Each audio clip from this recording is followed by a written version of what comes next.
Teaching Supplies Allowance Act. Senate Bill Number 1092.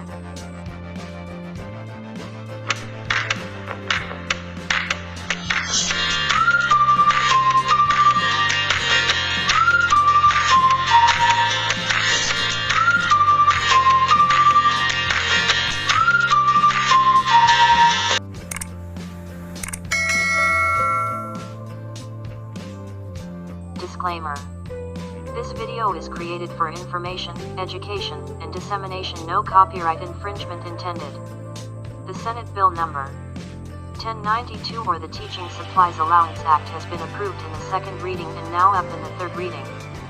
Under this bill, the teaching supplies allowance of the public school teachers, which is intended for the purchase of instructional teaching supplies like chalks, bond papers and other classroom materials, shall be increased from 3,500 to 5,000 pesos. We always acknowledge the vital role that teachers play in shaping the character of our nation. They are given support by the government, especially now in the new normal setup. The Department of Education has been receiving the biggest budget of the annual budget.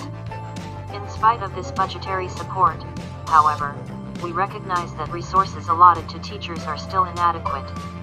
In this time of pandemic, the teaching and learning process of the country becomes critical since the DEPED is having this new teaching modality. However, the department is doing its best to still give quality education to the learners.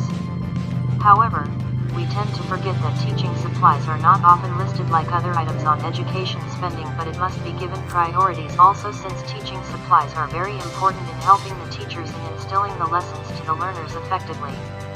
Every year, public school teachers receive 3,500 pesos, P3,500, annually for their teaching supplies.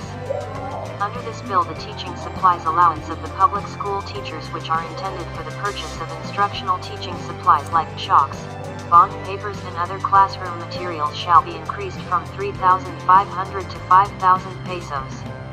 This is very helpful to the teachers and most especially to the learners. We will invest it to the learners since they are the future.